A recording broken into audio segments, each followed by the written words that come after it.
So Nikkei is like... You went to a maid cafe? Yes. Jigs went to a maid cafe. Don't you have a girlfriend? That's not how they evolve. Digimon start from dinosaurs to a refrigerator, and then a Terminator, and then a god. So I have no context. That's why I love Digimon. You can be mid and okay. Overrated Chill siya. out, everyone. Chill out, internet. There are bigger problems in the world, okay, than Adobo versus Sinigang. Sinigang is amazing, but Adobo is also good, but it is mid. Accept the midness of your palate. Ina yung crash out para sa Adobo, bro. bread. I just had a mental breakdown for Adobo. Adobo sucks. You're listening to Vibe Check. We're lifelong geeks and bros, so join us in a raw and honest chit-chat about gaming and pop culture. Let's go! What's good, V Army? Welcome back to Vibe Check. It's Migo D, and joining me, the Professor X of Versus himself. It's Jigs. I'm not bald, okay? Like just He's I'm not balding bald. soon, guys. No, I don't want to be. And of course, the face of Game na Pinas. The most exciting group about gaming. Let's a go. safe space for gamers. It's Evanders. Yes, sir. Kamusta? Ivan, can you tell us kung ano nangyayari ngayon sa GNP? Pare- Let's give an update dito sa ating mga fans sa V Army. Para excited kami kasi malapit na sa 10K members ang GNT. Wow. Malapit na namin ipamigay ang Nintendo Switch OLED. So abangan nyo yun guys sa GNP. Knowing GNP pare, can you tell us a bit of more parang exclusive? Alam ko hindi lang naman OLED na Nintendo Switch bibigay niyo, di ba? Meron pang iba. Meron pang iba, pero bawal ko sabihin. Kasi yari ako. Contract. Oh no. Hindi, pero pagka tuloy-tuloy na nag-grow syempre yung group, mag-iisip kami ng iba pang pwede namin i-giveaway. Hindi mawawala yun syempre sa group natin. Yan. And we have an exciting episode for you guys today because we're gonna talk about something physical or digital. Kung ano man kink nyo. Just kidding, guys. We're talking Wait. about the importance of digital media versus physical media. What's the pros and cons? Anong mas okay? Ano ba ang mas preference namin dito sa aming circle? We have an exciting show for you guys today. But let's start it off, guys. Physical versus digital. Guys, ano ba yung preference nyo muna dito? Like, are you a physical guy or a digital guy? I need an adult. Grabe. Physical. Sorry guys, I lack maturity even though I'm 32 years old. Physical. Hindi, kailangan yung ASMR. Bago yung mics natin, Oh yeah. Oh yeah! Sponsored? Not really. We love our new mics right now, guys. As you can see, we are having the Joe Rogan experience. Yes, at sir. the moment. Nag-level up na. Vibe check. Let's We go. could be Yes. sponsored, no? Yes, this. Fine, Yeah, how do you say it ba? Fee fine, Fee fi fine. Ang alam ko, Fine. Hindi ba Foo Fighters? Yung mic nila pangalan No, ng you mga never know. mga band members. But we are enjoying the new mic. So, Yes. Fee fine or fi fine. Comment below kung paano nyo pinapronounce yun. Yes. And we do appreciate the lovely mics. But going back to the topic, guys, are you physical or are you digital? Let's go.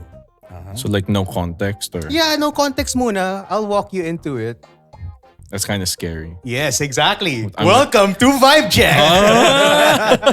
I'm gonna go with digital. Ivan. Ako, pare, physical. Ako, guys, I'm also a physical person. As obvious naman, di ba? Pero jokes aside, what we do want to talk about regarding the physical versus digital media kasi I feel like there has been an ongoing, not really a debate, but more on like a sharing of pros and cons of both sides kung ano ba talagang mas okay. And also, there's also some sort of, I wouldn't say danger, but I could say concern about digital media. Kasi, as you guys well already know, digital media is technically not yours. Yun na nga. Right? So, correct me if I'm wrong, guys. Comment below if ever I am wrong with what I'm about to say. Pero, I'm not sure kung saang distributor to or whatever, but when you do buy a digital media, I think this is a game. Ito yung nabasa ko na if ever the game gets closed down or gets deleted or somewhat, you can't get it back anymore. So parang technically speaking, you just gave them like $60. Yes. Right? So I guess that's what I want to talk about, guys. I mean, let's talk about that concern. The concern of digital media of people na parang, what is really digital media? What are the downsides of it? And perhaps you guys know some facts na would enlighten other people regarding digital media. Jigs, since na ikaw si Mr. Digital, Yes, I'm Mr. Digital. would you care to enlighten our audience about digital media? And also, I guess let's start it off with, why do you prefer digital over physical? So I'll give two reasons. So the first one will be more personal, and then the second one will be just like whatever. So personally, I lose a lot of things. Like I've lost a lot of things just because I'm very like Jigs. yeah. I'm very jigs. I'm the kind of guy to walk into a room and forget why I walked into the room. So you are Professor X. Yes. What? Does he have memory problem? Yeah, he does. Okay, Because all he right. keeps hearing other people's voices. Yeah, it's like, oh yeah, the voices in my head. Yeah. Yeah. So you are Professor X. The voices in my head tell me. Shall not we call you to- Professor J? No. Help. Why I prefer digital media is Yes. because I can never lose it. It's just like, the password. I have to remember my password to my accounts, which in itself is already a struggle. So I don't want to have to like look through my house or like look through my room just to find whatever I need. And it's also just more convenient for me because I'm really lazy when it comes to having to leave the house. Like if I can do all my work at home and get it done, then that's fine with me. I don't have to leave. But if it's like I have to buy I have to buy physical copies and I have to leave the house, I'm like, well, if it's available online, I'll just buy it online. Yeah. I And I also don't- feel like, I don't know if you also agree with this, Jigs, but like I feel like the benefits or the pros of digital is that if you have a small space, you don't even have to worry about where to place the Oh, stuff yeah. itself. Yeah. So you have more space for life. Yes, I have life space. Exactly. So It's I feel still like, empty. I feel like that's a big bonus for digital too. But moving forward with Ivan, you are a physical guy. Physical ako. Physical. Can you, again, like I said with Jigs, can you tell the audience why you prefer physical over digital? And at the same time, would you try to chime in on dun sa debate or the concern of people regarding digital media about baka mawala or, it's technically not yours. Basically, the Yun nga. company that... You're paying for the license. You're paying for the license, but if they take it away, sorry na lang, You di don't ba? own the game. Yes, Basically. yes. It's called the Filipino experience. Oh, Can I say that? oh God. Okay, so physical yung gusto ko kasi yung feeling lang na makita mo siya sa shelves mo. Yeah. Na kumpleto yung ang dami mong games na nabili over the years. Yes. Parang meron kang sariling library talaga of games na physically nandun. Tapos parang you take pride in it as a nerd. Parang nakolekta mo to Yeah. throughout the years. Isipin mo, naka-alphabetize pa yun. Pare, ganun yung collection ko sa bahay. Yeah. Tapos from different, platforms, different consoles pa. So yun yung reason kung bakit. And also, just in case magkaroon ng gipitan, di ba, pwede ko silang ibenta. That's right. Yung isa sa Oh, mga that's right. malalaking That's right, factors na kung bakit gusto ko rin yung physical media. Kasi, yun nga, technically speaking, license pa rin naman yung binabayaran mo with physical media. Pero kasi since nasa yung CD, pwede mo silang ibenta ng mas mababang presyo kaysa sa original mong ibenta. At least, kahit paano, nakabawi ka dun sa sa ginastos mo for the game. So, yung ngayon, yung worry ng mga tao dun sa digital media is hindi nga nila pwede gawin yun. Not unless pwede mong i-share lang yung license na yun. Pero limited lang din to yun to a certain number of people. Diba? So, yung sinasabi mo na parang ito recently, nagkaroon ng news yan. Kasi yung Steam, parang ginawa nilang explicit dun sa terms nila na nakalagay dun na you only own the license. Yeah. Ito of the yung game. sinasabi ko kanina, Yes. dude. Yes. Ito yun, yung sa Steam. So ngayon, kaya nagkaroon na iniisip ng mga tao, bakit ganito? Bakit dati naman hindi ganon? Actually, bago pa yun nangyari lahat, ganon lang talaga since the dawn of time na pagdating ng Steam tsaka kung ano mang digital outlets na nagbebenta ng video games. License lang talaga. Ginawa lang nilang mas parang bold. Bold, yeah. Yung clause nila na yun para sa terms nila. For clarity lang, I guess, for people, yeah. Kasi just in case mawala nga, hindi nila pwedeng habulin yung... They're not liable. Hindi nila pwedeng habulin yung Steam pag nawala. So yun lang yung pangit. Pero yun nga, nag-agree din ako kay Jigs kasi yung convenience nga eh. True. Hindi mo na kailangan umalis. Tapos kung may sale, mas madalas ngayon mag-sale yung digital kaysa sa... Lalo na sa Pilipinas. At saka mas malaki ang sale ng digital. Mas malaki ang sale ng digital kaysa physical. Mas maganda pa rin talaga personally sa akin yung physical kasi siguro for the novelty. Yeah. Yung feeling lang na meron kang collection. Ako, dude, I feel like nandun din ako sa side na yun eh. Kasi I think it's a generational thing. Kasi me and Ivan were in the same generation. It's an age thing. Oh my God. Yeah, kasi si Jigs siya eh, like Gen Z siya eh. Like he's very young. In my generation growing up, everything was in transition from physical to digital.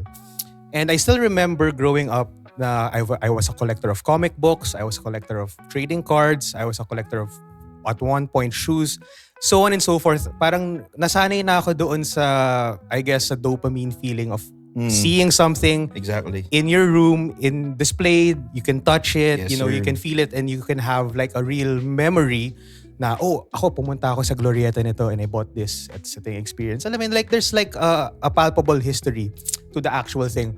However, I do agree nga na digital is more convenient, especially sa panahon ngayon na we don't have technically time to really go to the mall. It's always traffic here in the Philippines. MMDA, baka naman.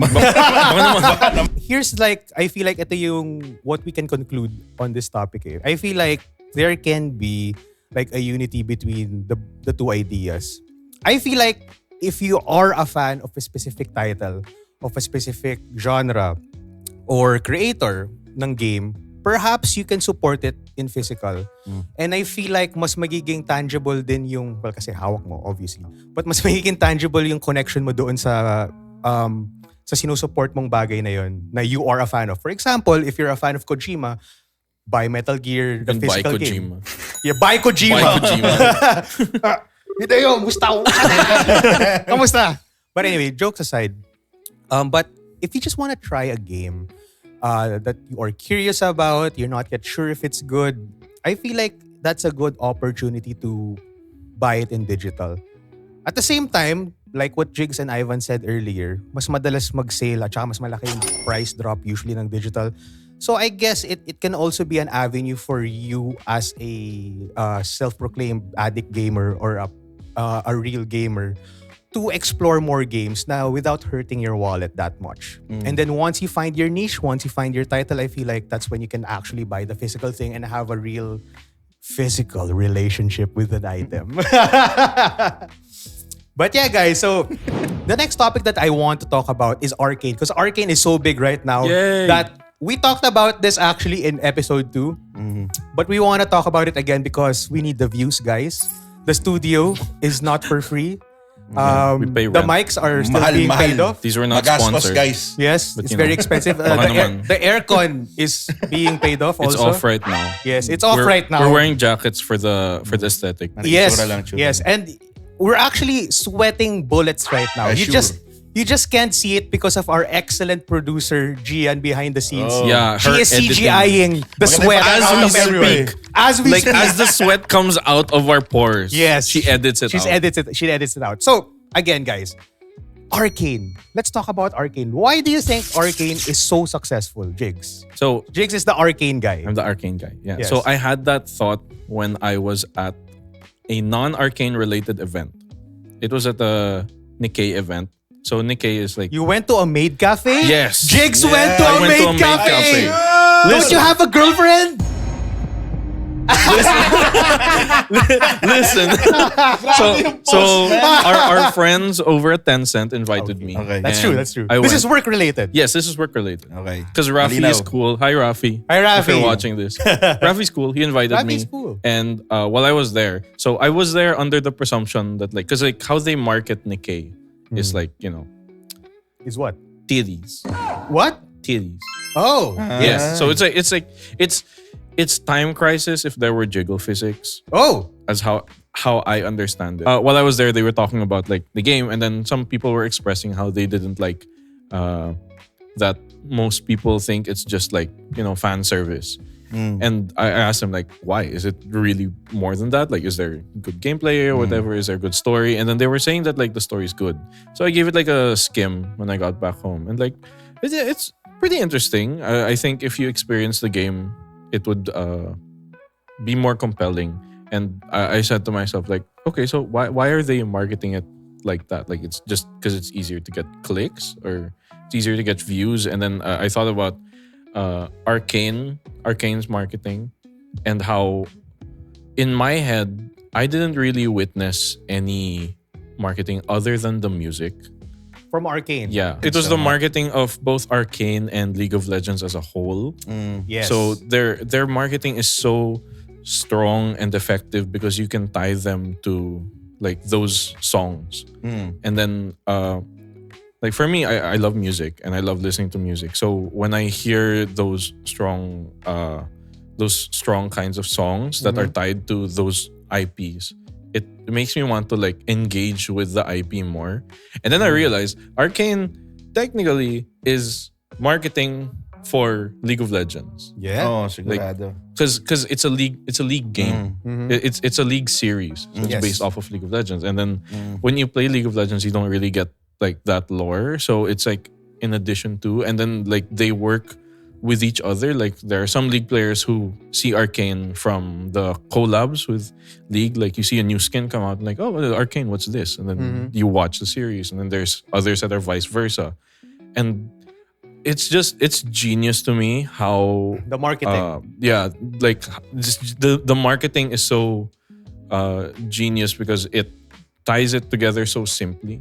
Yeah. That the Pizza Hut one that I saw.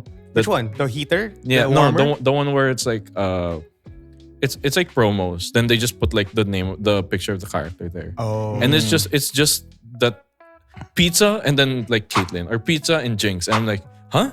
But then it's Arcane. Like it already has a name for itself. For sure. And then the strength of having those like those nuances to your marketing really contributes to how well known you become. Yeah, and I feel like going with what you said with the Pizza Hut thing. I feel like on first glance it might seem silly, parang Pizza Hut and then what? But then when you kind of take a step back, the marketing team knows what they're doing in such a way that they're really attacking a lot of avenues to make sure that their IP and their product is in front of people. It sticks. And like really, again, the music, like I think it was smart for them not to change the opening theme. It's still what's it, Gian? Imagine Dragons. And it's Enemy, right? By Imagine Dragons. Yeah, Enemy, the song. Isn't it What I've Done by Linkin Park? Oh wait, that also. Transformers continues to market itself just because it's memeable. Yes. Because of the song. And bro, that moment, that ending, how it ending. ends. Yeah.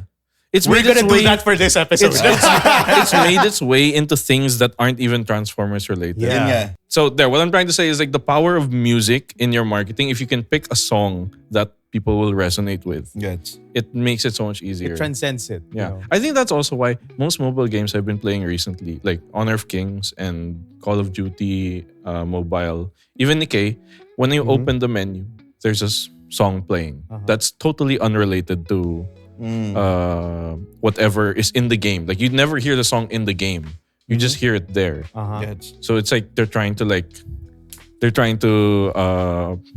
what's the word? No, like they're trying to subliminal message you into. Yeah, so yeah. if you happen to be into that type of song, But isn't Gets. marketing just subliminal yes, messaging? exactly. So I'm saying like the music is such a strong form of subliminal messaging that I think more people should do it, and because that will also birth more good music into the world. So I'll be happy. Speaking of music, Ivan, as if you guys didn't know, Ivan, other than being the face of Game Lapinas, he is also an artist, a musician. Yes, Yes, sir. And Ivan, since that we're in the topic of music, like, would you kindly bounce off with what Jigs is saying about how music helps transcend products and how music helps push products out? Kasi people think na, music is just music for as plain as it is. But Yeah, it's like- really more powerful, like what Jake is saying, like as a marketing jingles. tool, right? Something Yeah. as simple as jingles. Like the Nokia jingle. Like when you drink too much water. No. I think that's just a Filipino thing. It no? is a Filipino thing. Jingles. Why is it called jingles? If you're watching until right now, comment jingles. Right now. Jingle. Comment jingle in the comment section. Jingle mo diba? Oh my God. Yun. Yung jingle lang ako. Welcome to Vibe Check, where we talk about Arcane, subliminal messaging, and jingles. Pero yun nga, pare, sa tingin ko kaya sobrang effective ng paglagay ng siguro sikat na music sa isang piece of IP sa IP ng mga music producers, sinasabi to ng music producers. Ang tao naalala nila lagi yung melodies. True. So, regardless kung hindi nila alam yung lyrics ng isang kanta, maaalala mo lagi yung sound nung either nung chorus na yun kung sobrang catchy nung kanta na yun. Kaya feeling ko naglalagay sila sa mga kunwari ito sa Arcane. And also kaya nilagay nila siguro yung Linkin Park kasi malaking band yung Linkin Park. Also kababalik lang din nila. Yeah. So malaking news yun para sa mga fans ng ganong klaseng genre of music. And aside doon, babalik ako doon sa point ko. Catchy yung song, hindi mo kailangan malaman yung lyrics. Alam mo agad, pag tumugtog yung kanta na yun, marirelate mo agad siya doon sa Arcane or sa League of Legends. In today's era, I feel like everyone's competing for everyone's attention. And promoting your product or marketing your product using music is just one more avenue to keep the attention going stronger for whatever you're trying to push out. So I feel like that's a good insight from Jigs actually na you would think na it's just music, na parang it's just a tie-up, it's just a simple collab. But I feel like, if you're a marketing guy, you can comment below on what your perspective is on this topic. But I feel like it is like a new thing. It's a very powerful weapon. But the blade cuts both ways because I just thought of an example. Did you hear KSI's last song? No, I haven't. It was, so I don't know why people think it's bad. But apparently it's bad and people have been shitting on it for like, yeah? since it came out. So I have no idea. Oh so my the God. blade cuts both ways. You have to be careful with how you, if you're gonna make something original, you have to be careful of like how you create it. All right. So Jigs it's transformed. scary. Yeah, it's scary, but it's also very fulfilling if you get it right. For sure. Yan Like nga League of Legends, like Heavy as the Crown made me play League again. Ganda, bro. And I think pinakinggan natin yan before, diba? Yes. I think we Sobrang did. na-hype ako dun sa music na yun. And also kasi, yun yung first piece of music. Well, hindi first. Pero yun yung parang piece of music na nilabas ng Linkin Park na parang sinabi nila na, okay pala yung bagong singer. Kasi, di ba, bumalik lang sila. Yeah. 7 years after Chester died. Yes. So, nung pinakita nila to si Emily Armstrong, nagkaroon sila ng sobrang grabing backlash dun sa first song na nirelease nila. And then nilabas sila to for League of Legends na parang it's so good. nostalgic yung sound na ito Yeah. yung original Linkin Park sound. Oh, yeah. Tapos nagawa nila ng maayos and for League of Legends. Yeah, So, and the lyrics maganda. too. They're literally saying like, "This is what you asked for." Oh, yun Diba? nga eh. Like this is what you asked for, so they're giving it to you. Yun nga eh. Parang sinasabi nila na parang parehas to pare dun sa league na championships. Kasi 'di ba parang si Faker. Oh, yung si Faker ano, parang eto na T1 na. ito siya yung pinakamagaling, Yeah. 'di ba? So heavy is the crown. So parang may malaking pressure sa kanya to become the greatest player of all time pa rin dito sa championships or sa next na competition na to. Tapos ganun din for Linkin Park kasi nakuha na si Chester Bennington. Siya yung isa sa mga best vocalist sa Yes. genre nila. Tapos ngayon kailangan sundan siya ni Emily Armstrong. So Yeah. ang ganda ng messaging nung It's so good. nung Sobrang Heavy is the Crown relate for niya. both. Yeah. Sa Linkin Park and Yeah, the Arcane or League of parallelism Legends. is just on Yeah. point. It's amazing. All right, guys. Again, this is the lightning round. Pero we're gonna change things up a little bit here. Kasi we want to get to know our audience better. So instead of a traditional lightning round, we're gonna go on a speed dating. So simple lang, guys. We're gonna tell them. I'm gonna ask my friends some simple questions, and all they have to do is answer it quickly. And it can serve as like a litmus test on how you can get to know your versus host. Are you ready? This is the Versus Lightning Round Speed Dating Edition. All right, guys. So, What is your favorite video game of all time? Final Fantasy X. Alright? Easy. Why? Dahil yung nung bata ko, yun yung pinakamaraming playthroughs na ginawa ko sa isang game. Hanggang ngayon, actually, every year gumagawa ko ng new playthrough. Tsaka ang ganda lang balik-balikan yung world ng Spira, yung story ni Yuna, tsaka ni Tidus. Ayoko, di Tidus yung tawag sa Tidus. Pero yun, ganda Feeling siya. ko, dude, yung gusto malaman ng versus audience natin is that, sino yung crush mo sa Final Fantasy 7? Seven? Kung sa Final Fantasy 7, siguro si Tifa, syempre. Tifa. Kaya okay lang ako na namatay si Eric. What? Joke lang! Wait. Nadami magalit sa akin. Tifa. Pause. What was the one? It was like the Italian parliament, right? Wait. Like a Tifa sex video. Ano yun? Oh, yeah! Sige, matapang tayo dyan. Flash mo nga sa screen. No. Alright, so, ikaw, Jigs, what's your favorite video game of all time? My favorite video game of all time is the Halo series until Halo Reach. Love it. I love it. Like the No, entire it ends in Halo Reach. It ends when Yes. Bungie left. Yes. Oh, gets. Bro, respect. I hate you, 343. Respect.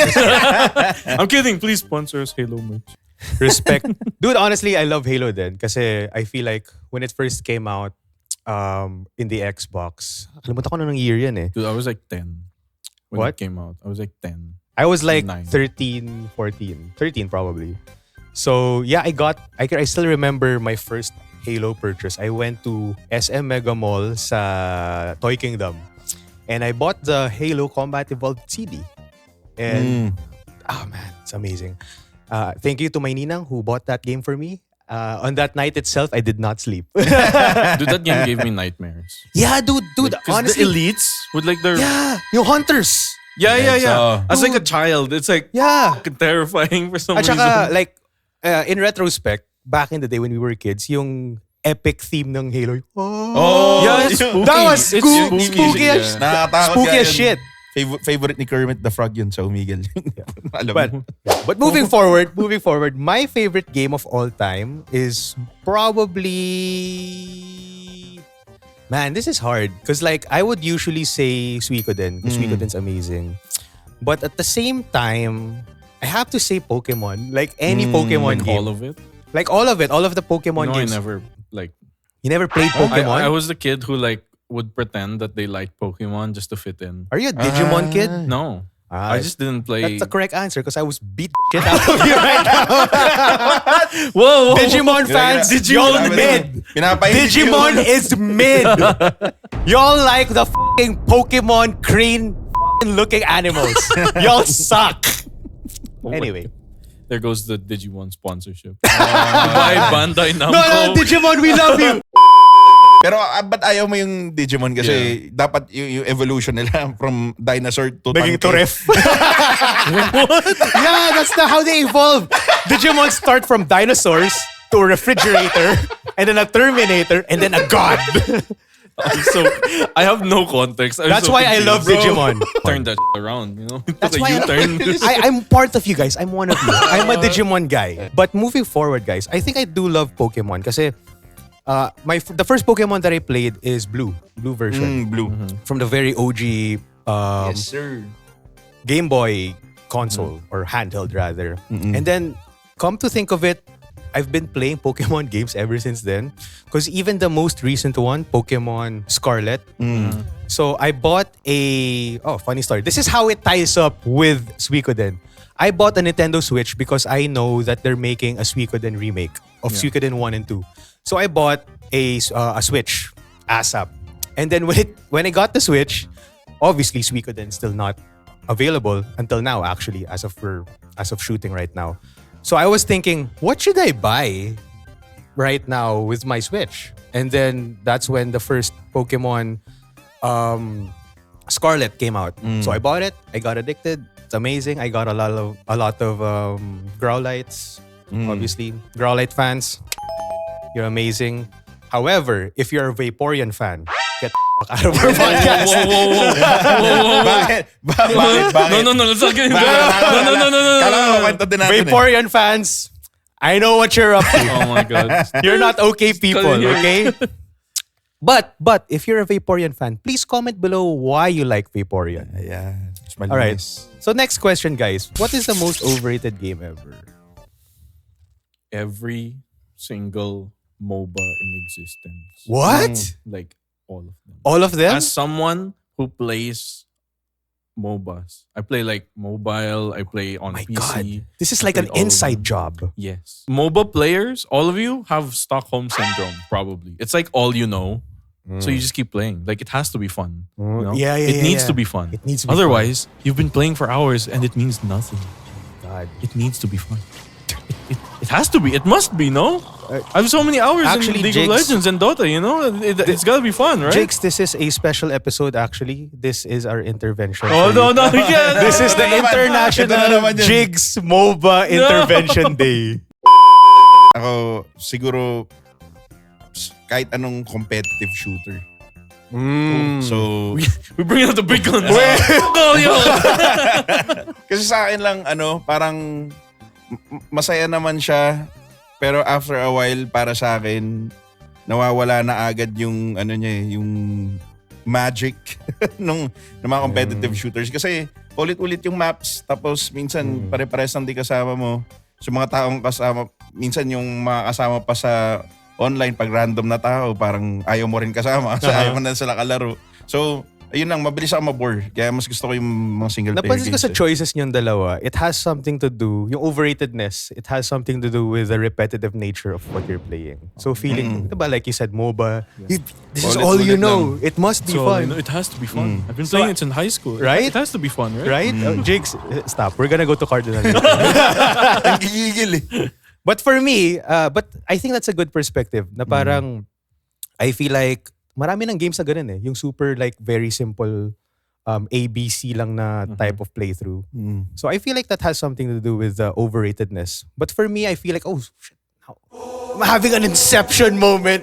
Kasi like for real. Kasi, di ba, I said na it's because of the repetitive nature. That's why we say it's overrated.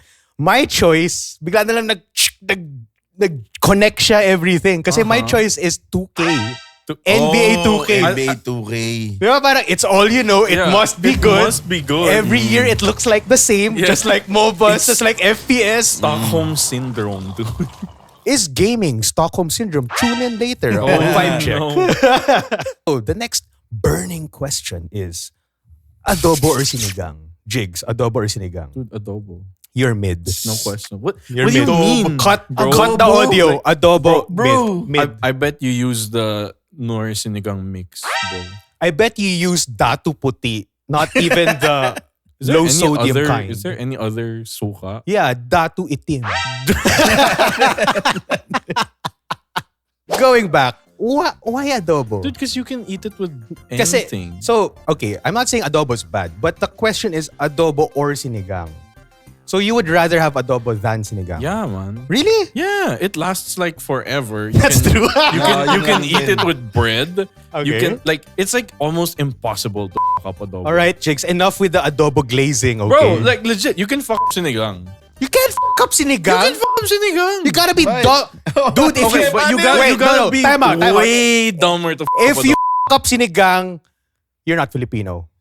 Okay, fair. Oh, yun na. fair. You can't fuck up sinigang. Alam mo na Just dapat lasa patis nun. on that shit. Ivan, adobo or sinigang?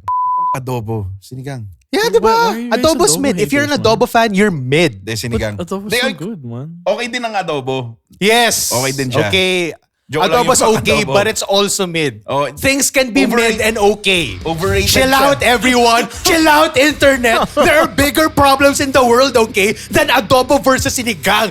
Sinigang is amazing, but adobo is also good, but it is mid. Accept the midness of your palate. Ina yung crash out para sa adobo, bro. Bread. I just had a mental breakdown for adobo. Adobo sucks. From what I know, tinola is the original Filipino cuisine. Okay, that's kind of Ang alungkot. man. That's kind of sad. Oh, Yeah. Wait, tinola is amazing. Boring ng tinola, bro. Okay, we're gonna be here a while if we Oh, go yeah, into the mag-usap sa tinola ulam. thing. All right, guys. Comment below if you're a tinola fan, if you're a adobo fan, and if you're a sinigang Nakikita ko fan. na Comment below. nakikita ko na yung comments eh. Siguro, ang pangit siguro magluto ng mama mo. Yung mga ganun- Wow, mga ganun- hey, mga wow, ganun yung wow, comments, wow, pre. Pare, okay na pangit magluto mama kaysa pangit yung mama mo. Comment below kung pangit mama mo. Nakakita ko na yung comments. Ramdam ko na eh. Pati ako nawawala. I'm scared. I don't want to talk about this Hindi anymore. pa na tayo ng topic. And that's it for this week's episode on Vibe Check. If you enjoyed our conversation, all you have to do is comment below and let us know. And as always, we'll see you next time. Bye-bye.